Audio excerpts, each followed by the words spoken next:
Mini episode 199 of the FDH Lounge is brought to you by First Down Scouting, delivering the most thorough scouting service available, uncovering the NFL stars of tomorrow. Follow them on the web at the number 1 stdownscouting.com. The FDH Lounge. You want to schedule your life around it. A long time ago, on a gloomy, wet Cleveland spring night, two men stand alone amidst the late-night drizzle. Their voices echo across the vacant station parking lot as they debate the merits of the great American radio show that have been missing for far too long. On that night, an idea was born. That idea became the FDH Lounge.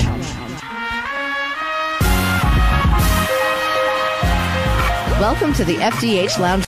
Hi, this is FDH Managing Partner Rick Morris with your list of fantasy football players to keep in your lineup every week in 2012 if they are healthy. We stand against the tendency in our industry to advise over managing. Our program deals only with the more marginal players who should be subject to your consideration about who to start from week to week. If healthy, you keep these guys in your lineup. Quarterback: Aaron Rodgers, Tom Brady, Drew Brees, Matthew Stafford, Cam Newton, Eli Manning, Phillip Rivers, and Tony Romo. Running back: Arian Foster, Ray Rice, LaShawn McCoy, Maurice Jones-Drew, Chris Johnson, Ryan Matthews, DeMarco Murray, Marshawn Lynch, Michael Turner, Matt Forte, Darren McFadden, Trent Richardson, Adrian Peterson, Ahmad Bradshaw, Jamal Charles, Steven Jackson, and Ben Jarvis Green Ellis. Wide receiver: Calvin Johnson, Larry Fitzgerald, Roddy White, Wes Welker, Andre Johnson, Mike Wallace, Greg Jennings, Victor Cruz, Hakeem Nicks, Jordy Nelson, Brandon Marshall, A.J. Green, and Julio Jones.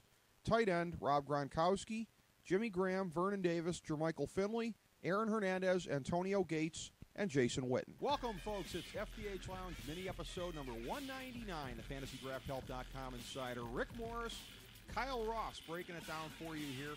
NFL Week 6 for the peeps. Always good to break off a little bit of wisdom out there for the masses, Kyle Ross. Absolutely. Absolutely. And, after multiple ways to win we give you. Not only help with your handicapping, but help with your fantasy team as well. We are nothing if not multi-dimensional. Yes. I know I don't know about everyone else listening, and really I don't care, but my fantasy team's doing well at 4-1. Yeah. Good. Yes. As far as everyone else, my team could beat your team, listeners. I'll tell you that much. I got a good team looking right now. It probably could, yeah. He's got a very good team. I'm fortunate to be 3-2 and 4-1 in mine last week. As I was telling Kyle off air, I feel somewhat apologetic towards the commissioner of our league, who was still scuffling for his first win in a very down week for my team. Managed to win by 1 point thanks to the Phillip Rivers fumble on Sunday night, just in the nick of time. I relayed a story. That's always the worst when you lose on something like that. Yeah, it's funny. That same game, my girlfriend lost because Antonio Gates' big catch was negated on a holding penalty. That gave her the win, and she lost. She's had a hard time. I drafted that team too. I helped her draft. I looked at it last week. I was like, well, how much did you let me drink before I did this? Their team is terrible. It's a 16-team league, by the way, too. Those are tough. Because you can't. And she's got injuries too. Hakeem Nicks. Oh, when you're in those. I've never been involved in a league bigger than 12. They're tough. I've always done 12. We had a vote this year, actually, not to completely derail this program, but we had a vote to move it up to 14. It was voted down. I'm glad it was voted. I actually voted because I just want more money. You know me, I just want more money in the league. But I'm glad it lost because, man, if you have an injury, you're dead. In any sport, it is tough to be in more than a 12-team league. Let me, before we get started here, brush a little dirt off my shoulder. As I mentioned, the 20-team baseball league that I won a couple of years back, Kyle Ross. So. Dear God, how perverse are you? Very perverse, yes. But it's for the benefit of the listeners, as they're about to find out here. So take a quick run through the slate for NFL Week 6. The Thursday night game, as people were able to see on Twitter, the recommendations for those were on the marginal plays: Roethlisberger, Mendenhall, and Brown. Tennessee being an all-out. The other games for this week here, Cincinnati and the Browns. Browns an all-out play on their marginals. We only like T-Rich in that one there for Cincinnati. Jermaine Gresham, I've said that previously, he hasn't really broken through yet, but could be a good opportunity against the Browns, particularly when T.J. Ward of the Browns advertises that he is completely lame from injury and cannot tackle. Never a good thing to admit when you got a tight end like Jermaine Gresham coming to town. Jets and Colts. In this one, as alluded to during the NFL Week 6 show, Sean Green for the Jets, because that's one of the only avenues that they have is to try to pound the football, and I think they probably can on Indianapolis to a degree. For Indianapolis, in the absence of Brown, who's going to be out, running back Ballard and Wayne certainly also, who should be poised for another good week. Next game on the slate is Tampa and Kansas City. Kansas City, obviously you got to like Dwayne Bowe, regardless of who's throwing to him, and that may be a question until just about game time. Kind of the same thing with Tampa Bay with Vincent Jackson. He's a good play. So I like the lead wide receivers in this game, not too much else. Atlanta, our sole all-in play for the week, as Ryan and Gonzalez are both good plays, combined with the hardy perennials there of Turner, of White, and of Jones. For Oakland, they look like an all-out play this week. Having said that, in terms of every week plays, McFadden is really solid. Look for them to run it as much as they can on Atlanta to try to hang close. But Oakland's all out. We don't like any of their marginal players. Baltimore, Dallas, this is kind of a tough one. But Pitta for Baltimore looks like a decent play. Hard to go with Flacco, as we've done a number of times this season, just because Dallas has had a much better secondary. For Dallas, Miles Austin has been the most reliable wide receiver. Not that necessarily says much, but he could be poised for a pretty good day. Philadelphia and Detroit. Detroit all out. They're kind of a mess right now offensively. You got the every week plays of Stafford and Johnson, but hard to recommend anything beyond that. For Philadelphia, definitely like Deshaun Jackson and Brent Selleck. Miami and St. Louis. Again, St. Louis all out in the absence of Amendola. That's going to loom large. For Miami, Bush and Hartline. They've been good plays at various times this year. And Bush with the run, Hartline with the short passing game are going to be the means of trying to attack the St. Louis defense. New England and Seattle. Ridley, who's had a pretty good year. Look for them to try to continue to ride him against Seattle. Wilson, actually a rare good play this week. But the New England secondary could be a little bit ripe against him, particularly at home. Arizona and Buffalo. Kevin Cobb, Beanie Wells against a very beat-up and dispirited Buffalo defense. For Buffalo, not that he's done a whole lot since being injured, but C.J. Spiller is the one guy that can kind of create some mismatches, and I definitely see them trying to look for him in the flats. Again, it may be more of a PPR-type variety than with running the ball in a classic sense here, but Buffalo's got to be trying to do everything they can to get him the ball in space this week. Minnesota and Washington. For Washington, again, it looks like RG3 is going to play, but we don't recommend a guy coming off a concussion. Davis looks like a good play just because could be a lot of dumps against this Minnesota defense. So Fred Davis, it looks like another good play this week. For Minnesota, got to go with a battery of Christian Ponder and Percy Harvin. San Francisco and the Giants. Alex Smith a little bit dinged, but he's probably going to play. Got to like him against the Giants. Got to love Frank Gore the way that he's playing thus far this season.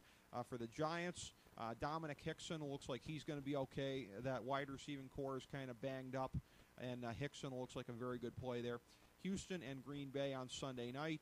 Got to like Schaub and Daniels for Houston. For Green Bay, I'd say all out because for them it's just a question of are you going to play the running back from week to week because just about everybody else offensively is a must-play. But that running back situation is back to being a complete mess in the absence of Cedric Benson. And the Monday night game, San Diego and Denver. You've got Battle and Floyd that look like good plays for San Diego. For Denver, Manning, Thomas, and Decker. Got to like him with both of the wide receivers, the lead wide receivers, in what looks to be a shootout. 8 quarterbacks that we like this week. 9 running backs, 12 wide receivers. So marginally more so on the wide receivers than the running backs this week. All things being equal, if you've got a flex position in your league, you're likely to do a little bit better if it's a wide receiver than a running back. There's a little more depth there. 6 tight ends, a little more than we like a lot of other weeks, to be sure. And again, for all-in teams, just Atlanta this week. All-out teams, St. Louis, Detroit, Green Bay, Tennessee, Oakland, and Cleveland. 4 teams on the bye also. Chicago, Carolina, Jacksonville, New Orleans. So when you take the all-out teams and the teams on a bye, it's kind of remarkable that we could recommend as many teams as we did this week. Or as many players, I should say. but we were able to go with them. The 5 that we kind of like the most this week, 3 quarterbacks. The 2 Matts, we've gone with them a lot this season for top 5 recommended plays. Ryan and Schaub, like Peyton Manning in the Monday Nighter. Reggie Bush for Miami. Again, they're going to be trying to get him the ball in space and create some mismatches. And Tony Gonzalez against that Oakland defense. So those are the 5 plays we like the most. So, Kyle, any thoughts on anything that was just put out there? Any thoughts on your team, the fantasy landscape in general? Take it away, my man. I have 2 things. Yes. Question for my team. Yes. This week it is an immaterial question because Cam Newton's on a bye. Okay. I don't know if you've been following the league this year, but Allegedly. Cam Newton stinks. Yeah. He was my number 1 pick, and despite whiffing on my number 1 pick, I've got a very good team. But I have Andrew Luck as my backup. Kind of got some value. Saw he was out there, decided, hey, maybe if Newton stinks, might as well draft somebody. I did. Now this week, like I said, it's I have to start Luck because Newton's not playing. If he does well again, do I begin starting Luck on a regular basis over Cam Newton? You very or is that well something? might. Or is that going to be I hate situational stuff. I hate to tell you, it could be situational. We're actually going to reevaluate. We haven't done this in past seasons. We've pulled guys off of the every week recommendation list. We've gone with guys that are we've added some guys to the list also. But this year, we're going to take a comprehensive look either in the next week or 2 and see who should be added or dropped from the list. And then as proves to be the case from then on in, we'll go with whoever makes sense. I got to think Cam Newton is probably going to get dropped from the list. I think we're probably going to give him 1 more week at least before we do that. But you could be, and I'd love to give you a better answer than this, you could be in the dreaded situational play. Which I guess isn't bad because, point. both teams will face some bad defenses from time to time. It's kind of interesting because both teams are in those divisions where, you have one team that's just going to run away with things, Houston and Atlanta. So, it'll be interesting there. The other thing, too, I just came across this for I think this is kind of topical here. Okay. Let me bring this up here. I just came across some fantasy news. I don't know if this affects you or anything here. Okay. Ben Roethlisberger last week. I was watching this game, and I guess I just saw Mendenhall run into the end zone, and I didn't really kind of know. I guess it was originally ruled a lateral, meaning that in most leagues, you had to have Mendenhall to get credit for the touchdown. Okay. It was the Steelers' only touchdown. But it's been changed by the Elias Sports Bureau, which is the official statistician of the NFL, to a touchdown pass. Apparently they're saying it was a pass now, not a lateral, and that means Ben Roethlisberger gets a touchdown. I got to check to see if my league updated that right now. That's a little interesting. I've never seen something like that where I'm sure there's been instances, but the onset of fantasy football now, people really care about things when there's a scoring play change. I don't know if it's happened in football. I can tell you the hard way. I know it's happened in baseball as far as being I don't remember a couple of years ago. I remember this was the summer of 2006. There was somebody that was, I think, initially given credit for a save, or I'm trying to think.